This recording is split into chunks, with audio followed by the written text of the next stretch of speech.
दोस्तों नमस्कार, आपका हमारे चैनल में बहुत बहुत स्वागत है। आज हम जानेंगे गीता के चौथे महात्म्य और अध्याय के बारे में। आइए जानते हैं।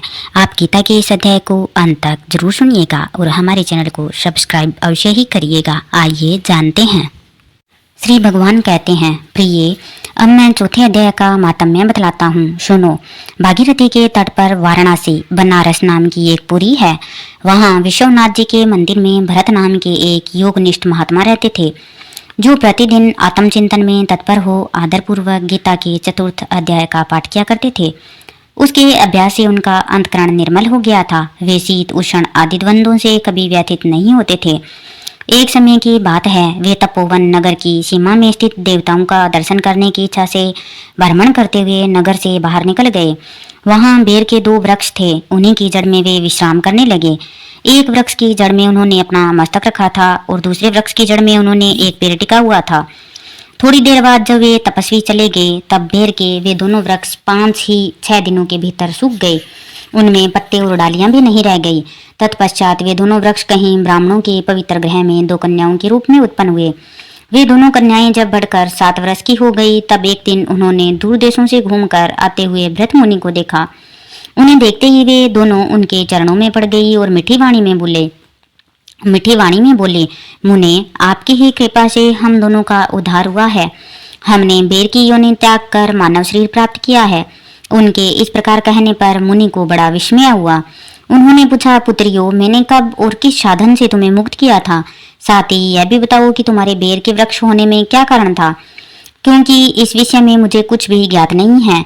तब वे कन्याएं पहले उन्हें अपने बेर हो जाने का कारण बतलाती हुई बोली, मुने, गोदावरी नदी के तट पर छिन्न पाप नाम का एक उत्तम तीर्थ है, जो मनुष्यों को पुण्य प्रदान करने वाला है। वह पावनता की चरम सीमा पर पहुंचा हुआ है।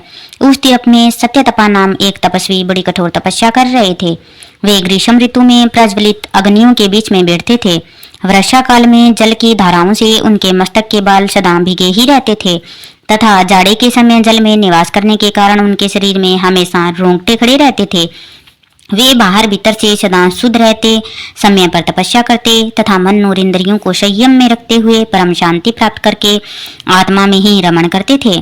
वे अपनी विद्वत्ता के द्वारा जैसा व्याख्यान करते थे, उसे सुनने के लिए साक्षात ब्रह्मा जी भी प्रतिदिन उनके पास उपस्थित होते और प्रश्न करते थे। ब्रह्मा जी के साथ उनका संकोच नहीं रह गया था। अंततः उनके आने पर भी वे सदा तपस्या में मगन रहते थे। परमात्मा के ध्यान में निरंतर संलग्न रहने के कारण उनकी तपस्या सदा बढ़ती रहती थी। सत्य तपा को जीवन मुक्त के समान मानकर इंद्र को अपने समृद्धिशाली पद के संबंध में कुछ भय हुआ। तब उन्होंने उनकी तपस्या में सैकड़ों विघ्न डालने प्रारंभ किए।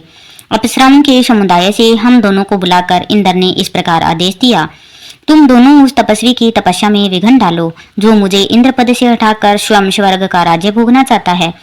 इंद्र का यह आदेश पाकर हम दोनों उनके सामने से चलकर गोदावरी के तीर पर, जहाँ वे मुनि तपस्या करते थे, आई। वहाँ मन देव गंभीर स्वर से बजते हुए मृदंग तथा मधुर वेणुनाद के साथ हम दोनों ने अन्य अप्सराओं सहित मधुर स्वर में गाना आरंभ किया। इतना ही नहीं, उन योगी महात्मा को वश में करने के लिए हम लोग स्वर, ताल और लय के साथ नृत्य भी करने लगी। बीच बीच में जरा जरा सा अंचल खिसकने पर उन्हें हमारी छाती भी दिख जाती थी। हम दोनों की उन मंद गति काम भाव का उद्दीपन करने वाली थी, किंतु उसने उन निर्विकार चित्त वाले महात्मा के मन में क्रोध का संचार कर दिया। तब उन्होंने हाथ से जल छोड़कर हमें क्रोधपूर्वक श्राप दिया, अरे तुम दोनों गंगा जी के तट पर बेर के वृक्ष हो जाओ।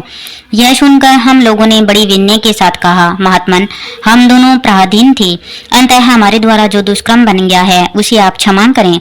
यूं कहकर हमने मुनि को प्रसन्न कर लिया। तब उन पवित्र चित्त वाले मुनि ने हमारे शापोद्वार की अवधि निश्चित करते हुए कहा, भरत मुनि के आने तक ही तुम पर यह श्राप लागू होगा। उसके बाद तुम लोगों का मृत्यु लोक में जन्म होगा और पूर्व जन्म की स्मृति बनी रहेगी। मुने, जिस समय हम दोनों बेर वृक्ष के रूप में खड़ी थी, उस समय आपने हमारे समीप आकर गीता के चौथे अध्याय का जप करते हुए हमारा उद्धार किया था। अतः हम आपको प्रणाम करती हैं। आपने केवल श्राप से ही नहीं, इस भयानक संसार से भी गीता के चतुर्थ अध्याय के पाठ द्वारा हमें मुक्त कर दिया है। श्री भगवान कहते हैं, उन दोनों के इस प्रकार कहने पर मुनि बहुत ही प्रसन्न हुए और उनसे पूजित हो विदा लेकर जैसे आए थे वैसे ही चले गए तथा वे कन्याएं भी बड़े आदर के साथ प्रतिदिन गीता के चतुर्थ अध्याय का पाठ करने लगी, जिससे उनका उद्धार हो गया।